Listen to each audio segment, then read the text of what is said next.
Bonjour à tous mes futurs juristes et aux étudiants lambda qui ont envie de connaître leurs droits. Alors si vous passez par là aujourd'hui, je vais vous parler de ma vie et de mes erreurs.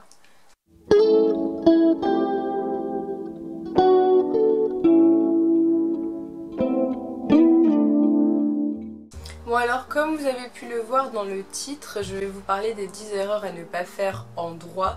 Alors c'est pas toutes des erreurs que j'ai faites, mais c'est des erreurs que j'ai constatées ou qui ont été reprochées à des amis à moi ou des gens que je connais en droit lors de leur première année, mais de manière générale dans leurs études de droit.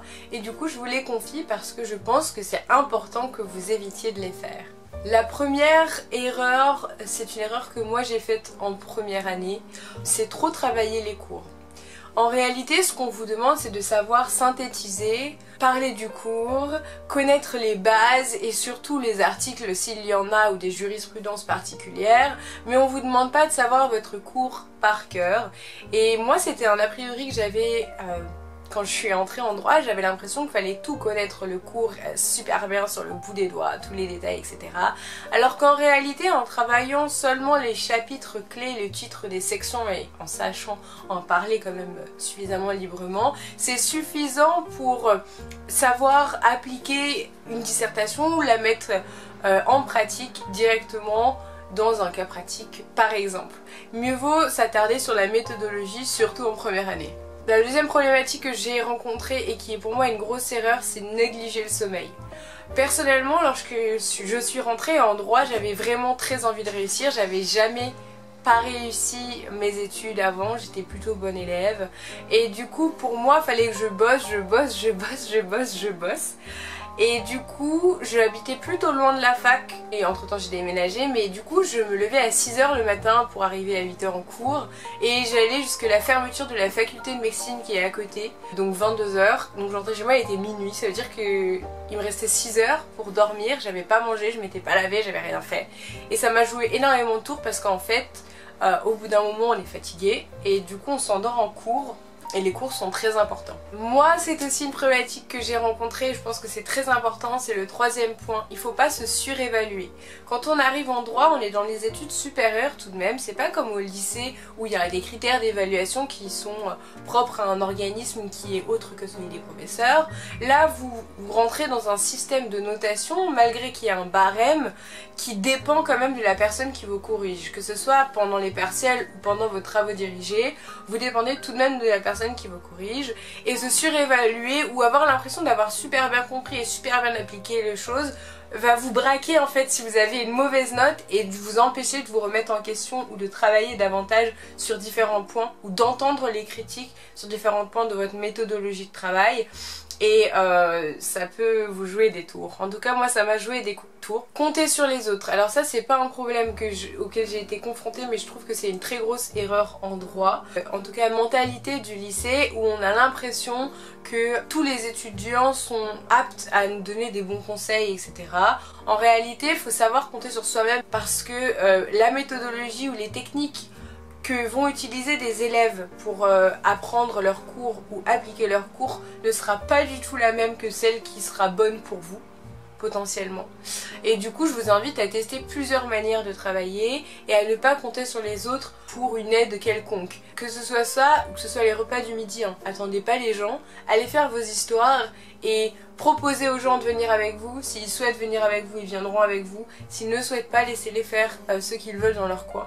Ça vous fera pas avancer dans vos études. La pression, ne vous mettez pas trop la pression. Alors moi c'est une problématique que j'ai beaucoup rencontrée parce que je suis quelqu'un qui adore pas du tout la concurrence initialement, mais j'aime bien donner le meilleur de moi-même et d'avoir des résultats concluants.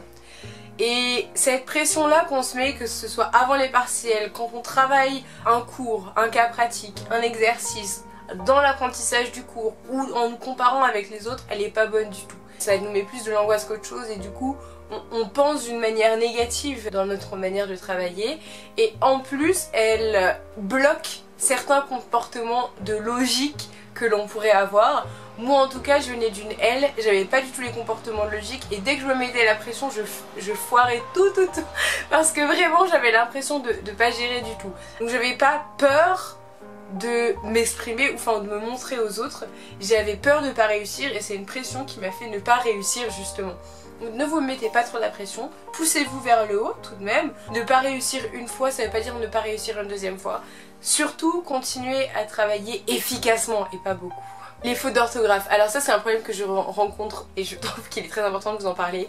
En droit, en tout cas, on condamne totalement les fautes d'orthographe. Dans une copie, s'il y a trop souvent des fautes, on peut ne pas vous mettre la moyenne simplement parce que vous avez les fautes d'orthographe. Si vous avez des problèmes en orthographe ou que vous n'êtes pas bon dans la rédaction de manière générale, vous n'êtes pas synthétique comme moi je le suis. Les phrases les plus simples, sujet, verbe, complément sont les meilleures avec un vocabulaire juridique et surtout relisez-vous, évitez les fautes de syntaxe. N'hésitez pas à vous aider d'un Becherel, c'est pas honteux du tout, c'est super important. Pour les mails officiels, n'hésitez pas à utiliser des sites de correction automatique comme Reverso, Bon Patron.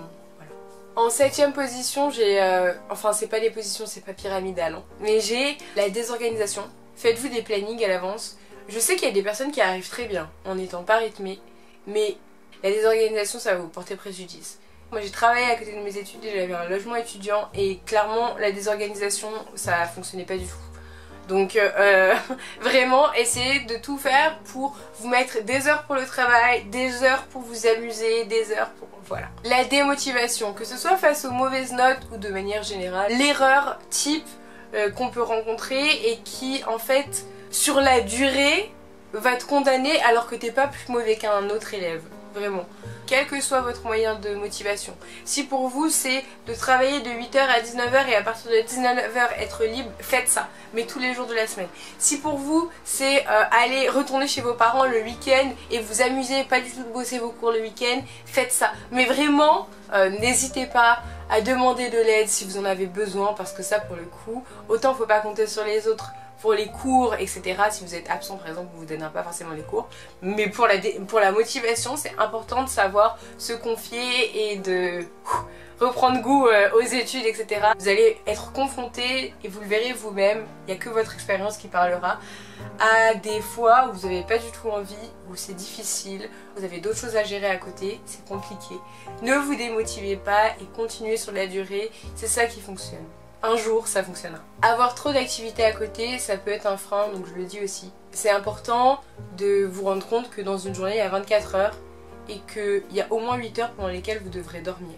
Donc 16 heures si vous avez 8 ou 9 heures de cours, ça fait pas beaucoup pour travailler et vous amuser. Et essayez, si c'est possible pour vous, de ne pas faire trop d'activités à côté. Après c'est une erreur que moi j'ai rencontrée parce que je m'étais mis beaucoup d'heures de travail initialement. De travail à côté je veux dire initialement.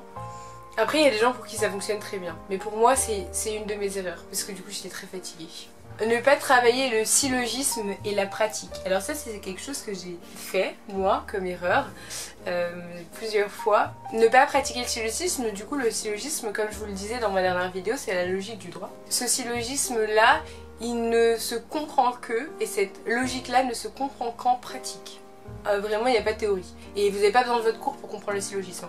Parce que le syllogisme c'est une application de cours, c'est comme un exercice. Travaillez le syllogisme et surtout pratiquez. À la limite passez moins de temps sur votre cours et plus de temps dans la pratique. Faites des cas pratiques. Vraiment ça va vous soulager d'une peur certaine.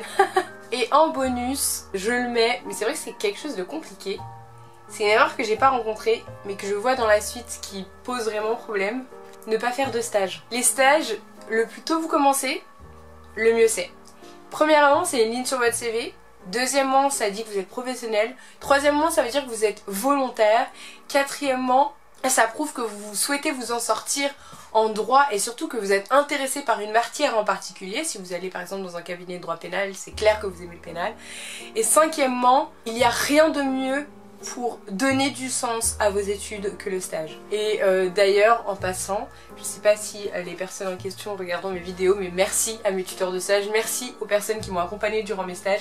J'ai toujours jusqu'ici trouvé des gens géniaux, vraiment qui m'ont accompagnée même dans la relecture de certains mémoires, dans la relecture de rapports de stage, vraiment je les remercie. En troisième année, vous aurez, en tout cas dans ma fac c'est comme ça, un stage obligatoire à faire. Si la personne, le chargé fixe de stage vous connaît pas, il vous mettra votre dossier en dernier. il en reçoit des centaines de milliers, parce qu'il y a des centaines de milliers d'élèves qui veulent faire des stages. Et donc concrètement, il vous aidera pas plus que ça en fait. Il fera le minimum syndical de son boulot. Et c'est vraiment génial d'avoir un minimum de relation avec les tuteurs de stage pour nous aiguiller. Et pour des relectures ou des a priori que vous avez, avoir une écoute aussi simple que ça, qui n'est pas un professeur mais qui s'y connaît en rapport professionnel, c'est génial. Donc voilà. Voilà, donc ça c'était mes 10 erreurs plus une bonus en droit. Je vous partage deux choses pour finir. Je vous ai dit précédemment qu'il fallait pas trop occuper ces journées, ces semaines, mais travailler à côté de ces études c'est ok. Si vous avez des factures à payer c'est ok. Encore une fois c'est une question d'organisation. Et d'ailleurs c'est bien parce que ça fait une cassure avec la matière juridique que vous travaillez tout le temps. En tout cas moi c'était mon cas. Il y en a c'est le sport, il y en a c'est les sorties, moi c'était le boulot. Et deuxième chose, je vous parle un petit peu de comment se passent les partiels. Alors les partiels, vous êtes notés en semestre, c'est-à-dire 2 fois 6 mois dans l'année. Moi à l'UPEC, on commence en septembre et on finit en mai. Dedans il y a les partiels etc. Mais on n'a aucune vacances. Les périodes de vacances scolaires, c'est pendant une semaine et c'est pour préparer des partiels. Et vous avez également des petits partiels, alors je sais pas comment on appelle ça dans votre fac. Moi ça s'appelle des galops d'essai. C'est à mi-semestre des examens pour vous donner une note de travail continu qui sera utilisée dans vos TD pour 50% et un aperçu de ce que vous allez avoir au partiel ou de l'attendu du partiel et pouvoir avoir une notation concrète un peu partout similaire. Ce que je vous conseille c'est de ne pas travailler le jour avant et surtout ne pas vous démoraliser parce que des fois partiel c'est un peu battlefield. En tout cas moi c'est comme ça que j'ai ressenti. On est un peu plus dur dans la notation, c'est pas vos professeurs qui vous notent, enfin vos professeurs de TD qui vous notent normalement, donc c'est un peu différent. Ils voient énormément de copies donc potentiellement le correcteur est fatigué. Enfin bref, il y a plein de choses qui font que des fois votre note sera un peu moindre. En tout cas avec ce que vous avez d'habitude, faut pas du tout se démoraliser, c'est la raison pour laquelle il y a des TD et des matières à option. Voilà, c'était tout pour aujourd'hui, c'était Géomantis Media, la chaîne qui s'intéresse à vos droits. N'hésitez pas à me dire ce que vous voudriez avoir dans les prochaines vidéos, dans les prochaines semaines, qu'est-ce que vous voudriez entendre, qu'est-ce que vous voudriez savoir davantage sur moi, sur les études. Je vous remercie de m'avoir écouté pendant cet épisode Géomantis Media et puis je vous invite à rejoindre mes réseaux sociaux pour me proposer des sujets, TikTok pour des questions pratiques, mais surtout Instagram pour les sondages et pour avoir vos avis sur les dernières vidéos, ou si vous voulez des conseils plus personnalisés ou me raconter votre histoire et me demander mon avis. En tout cas pour avoir un contact avec moi c'est beaucoup plus simple. Voilà, je vous remercie.